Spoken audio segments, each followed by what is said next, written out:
In the movies, snakes are monsters. They strike from the shadows, they become symbols of danger. And in stories like Harry Potter and the Chamber of Secrets, they turn into terrifying legends. But this story isn't about a monster. When I turned my head, the snake bit me. It's about Britain's only venomous snake.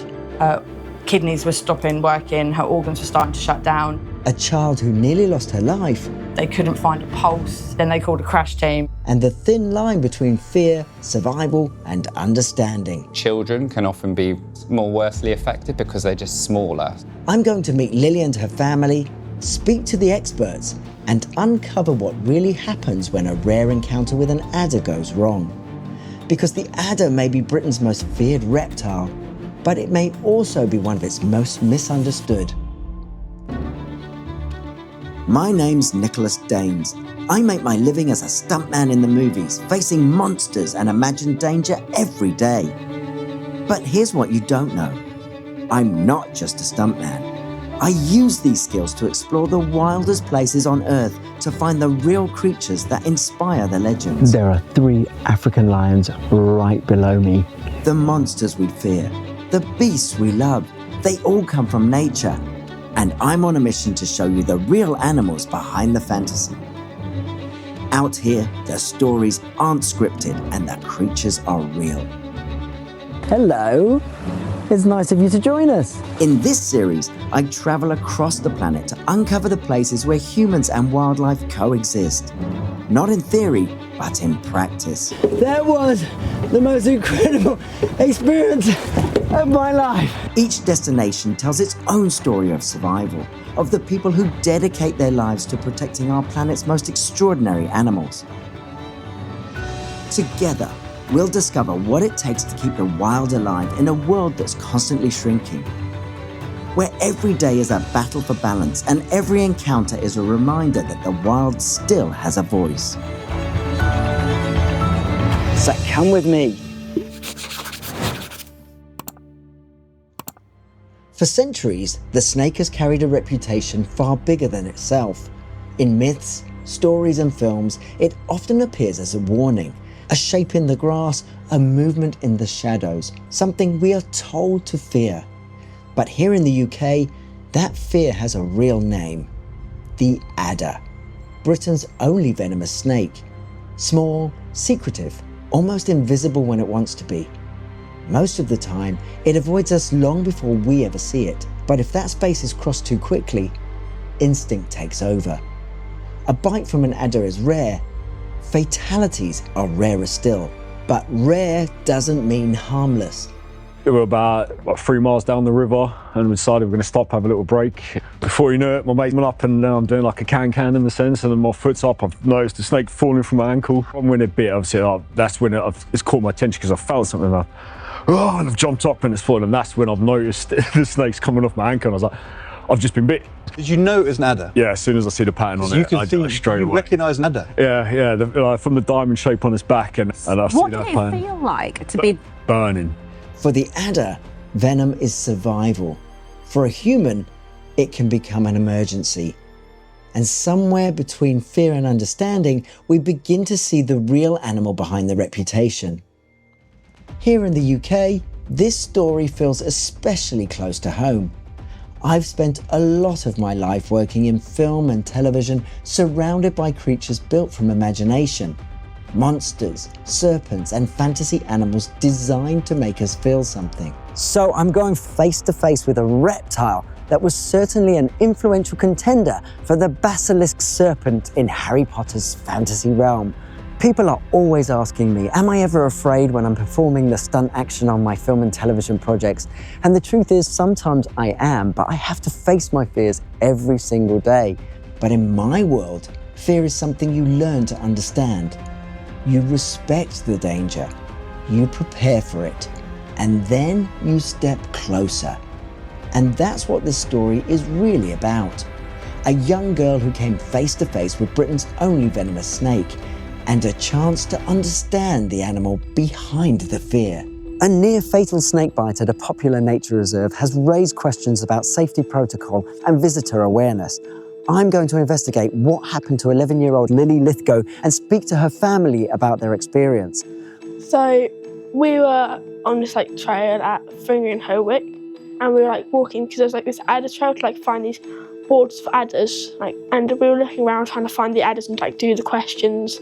And a bit before like one of the boards, I saw an adder. I was like, oh, there's an adder. They were quite in front of me, so I like crouched down, pointed at the adder, about that big of a gap between us.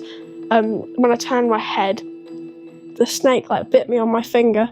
Well, we took her straight back to the car and then took her to A&E.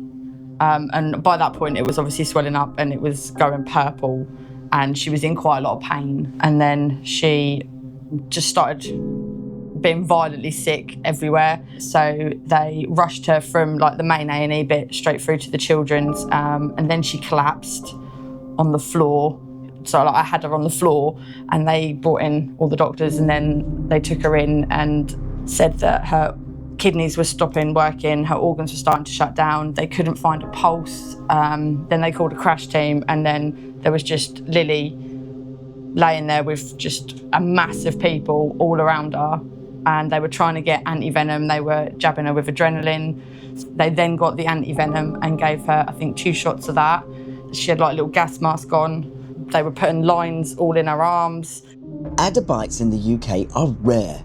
Most encounters end with the snake disappearing long before anyone gets close enough to be bitten. And even when bites do happen, most are not fatal.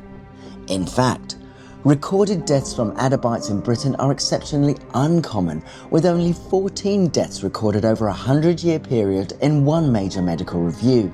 For most people, an adder bite may mean pain, swelling, and careful monitoring.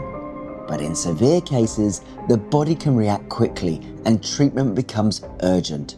That's where anti-venom can become life-saving.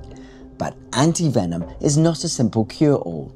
To understand why, I spoke to Dr. Tim Bray, who explains why treatment needs to be carefully managed. Patients, unfortunately, can develop severe allergic reactions to anti-venom.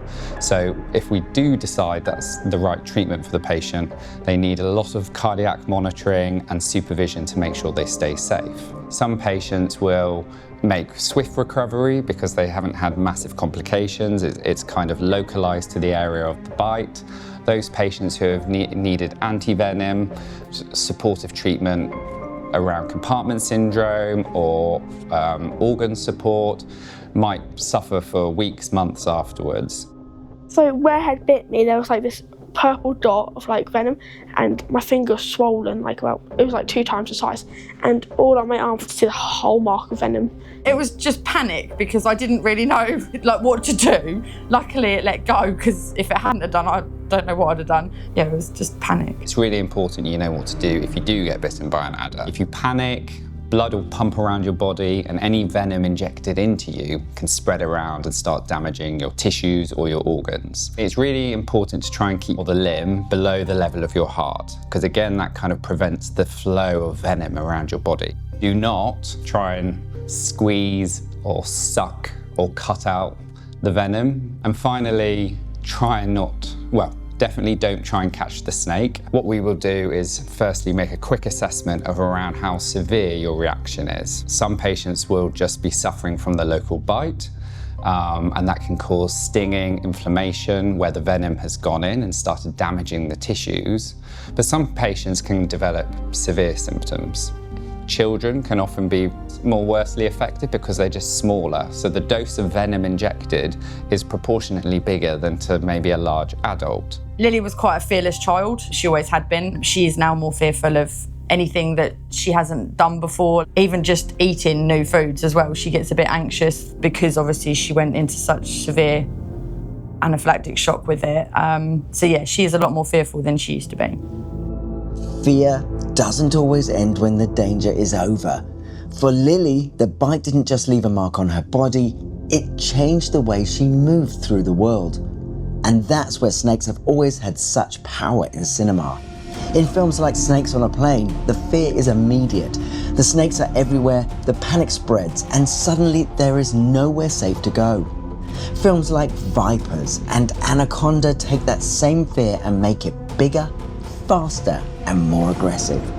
But real fear doesn't always look like that. I've come to Hounslow Heath near Heathrow Airport, and you will hear the planes flying over the top of my head to find some adders. And despite these highly urbanized surroundings, this really is a good place to find adders. And already I've had some great luck. I found 2 females, which I didn't quite get on camera, and one beautiful, spectacular specimen of a male just sitting by the side of the track. Absolutely amazing. The common viper or adder, Viperus berra. This particular male adder sitting by the side of the track was really interesting because it had very melanistic characteristics, which means it's almost entirely dark and lacks any real dorsal pattern. The head of the adder is large and distinct, and its sides are flat and vertical, and the edge of the snout is raised almost into a low ridge. Absolutely beautiful. As a stuntman, I understand fear in a different way. You don't beat fear by pretending it isn't there. You learn the risk, you build control around it, and step by step you find a way to move forward. For Lily and her family, that process started long after the bite itself. Because once the immediate danger had passed, one question still remained. How could something so small become so serious so quickly? I didn't realise it was that serious either. I didn't realise it would affect her organs. I thought it would be a case of, you know, she had to have like antihistamine type thing for it. I didn't realise that the venom was that dangerous or worked that quickly. Venom from snakes is what we call cytotoxic. That means it damages cells. So near to the location where a patient is bitten, the cells in your body can start to be destroyed by the venom. And if this spreads around through your blood system, your lymphatic system, it can reach other parts of your body. It's really important that we assess for any organ damage. If the venom has gone there and started to kind of damage cells in there, it can affect your kidneys, your liver, your heart. And depending on how severe that is and which organ's affected, we'd have to adjust the treatment. She is a curious child, but you know, little kids are even more curious. So I think that parents, and they need to make you more aware that actually if they are bitten, you know, it is an emergency and you need to go, you know, straight away. Going through an experience with a snake bite can be traumatic, particularly if you then subsequently needed a lot of treatment, particularly to save your life or to save a limb, can leave people longer term trying to emotionally recover from this traumatic experience. Venom can be terrifying when we see what it does to the human body, but for the adder, it was never designed for us. In the wild, venom is a survival tool. Adders use it to catch small prey, animals like mice, voles, lizards, and frogs. A quick strike delivers the venom, and instead of holding on to a struggling animal, the snake can release it, wait, and then follow the scent trail. It is efficient, it is instinctive, and it helps the adder survive in a world where it is also vulnerable to predators. Birds of prey, foxes, and badgers can all be a threat, so venom is not just a weapon. It is part of the adder's place in the ecosystem, a way to hunt, a way to defend, a way to stay alive. After the anti-venom went in, she obviously, about 20 minutes, half hour later, she started talking and moving around again, and sort of the colour coming back to her, and then all of her blood pressure and everything went back to normal. And do you think education all around would be the answer in terms of knowing more about these snakes? I obviously knew that they were poisonous, and there is a little poster at the place, but I mean, it's literally like an A4 poster. And I think that, yeah, they do need to be more aware that it can be that serious. So snake bites in this country are really quite rare. How did the hospital react? The hospital were they hadn't seen one for, well, years. And off of Lily, they then did like a big talk and a case study so that they had a procedure in place, and they made sure that they have anti-venom in both A&Es. You know, they were as surprised as we were, to be fair, how quickly she got so poorly. So your experience has really helped them in a way. Yeah, which is good, because I wouldn't want any other parent to go through what we went through with Lil, because it was terrifying. Cinema has always known how to use snakes. In Indiana Jones, the snake pit is more than a scene. It's a shortcut to fear. The floor moves, the danger is everywhere, and suddenly Even the bravest hero is trapped by something primal. But real snakes are not written for suspense. They are not waiting for a dramatic entrance. Most of the time, they are trying not to be seen at all. And if we want people to be safer around them, fear can only take us so far. We need to understand the animal, where it lives, why it stays hidden, and what to do when our paths cross. So I went to meet Jamie Neves, a snake expert and heathland warden who knows the adder not as a villain, but as part of the landscape. So tell me, Jamie, how can I identify Vipera berus, an adder in the wild? So for adders, it's quite simple. You want to look out for a really big stripe on the back. So they've got a zigzag stripe. With the males, it's black. With the females, it's quite dark brown. And they're quite sort of a stocky snake as well. They're quite chunky too. So they really like heathland and moorlands. So down here in the south, it's all about heathlands, but you can find them in a variety of habitats. Sometimes they're on sort of field margins on farmland. They can be at sort of in forestry plantations where they've got nice big rides and open spaces as well. If you don't bother them, they won't really be bothering you. So yeah, take a step back, have a look, enjoy it, and if you can record it as a citizen science as well, and people can use those records for conservation. Adders hibernate during the winter months and emerge again from mid-February to April, and they hibernate in the same place every year. So if you know where they hibernate, then you can come to the place where they're going to emerge. Males are the first to emerge in mid-February, and they will hang around the hibernation site for a few weeks. So that's a good time to spot them. And a great place to look for them is in areas of dry grass amongst the heather that offers good cover, but there's also non-shaded patches in full sun where they can really soak up the warmth. So this is a good place to look. This is incredible, to be face to face with Vipera berus, the adder, the UK's venomous snake. Wow, she's beautiful. Look at that dark zigzag pattern and her brown coloration perfectly camouflaged on the grass in this heathland habitat. Absolutely beautiful. We've got to do everything we can to conserve them. Now, I make movies about reimagined creatures and fantastic beasts, dinosaurs and monsters of a bygone age, but this is what inspires the movies I make. This is incredible. I was in Harry Potter, but this is the real life basilisk. Now, these creatures are incredible.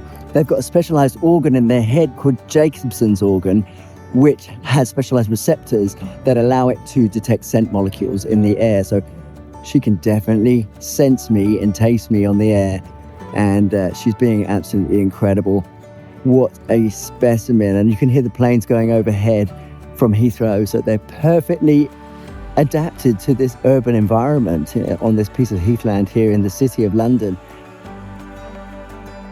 Have you learned more about adders now that you've had this experience with them? Yeah, it has. I've learned that they're quite territorial, they're wild.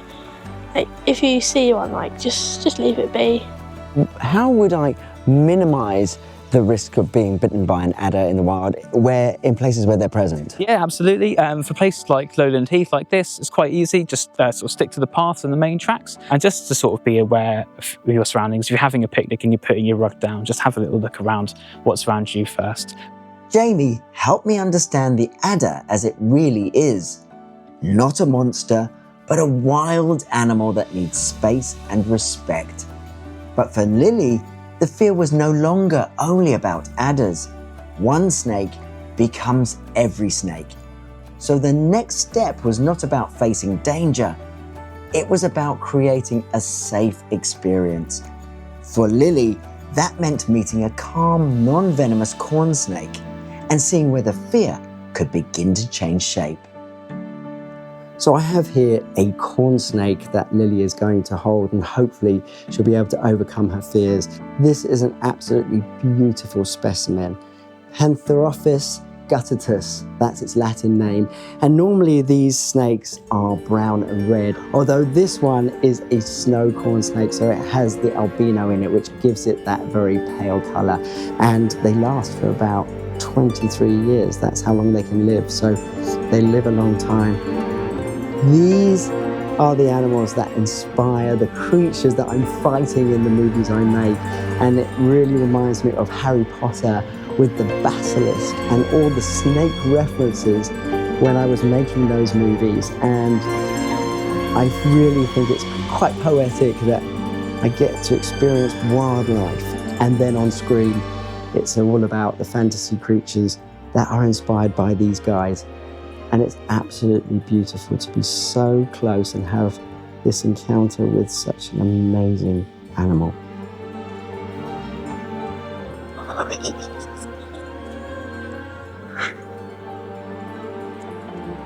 She's not gonna hurt you. It's so pretty. Oh, it's beautiful. She is absolutely stunning. How does it make you feel? Quite nervous. Like, so quite excited. Like, she's really pretty. Does it bring back any memories? Not really, because like it's not like scary looking as like the other one. Would you like to hold her? Sure. Do you think you can? I can try.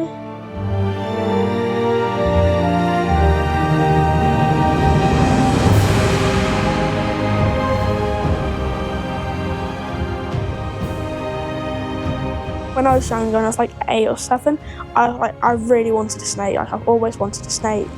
I think they'd like be good pets because like they're just like so calm.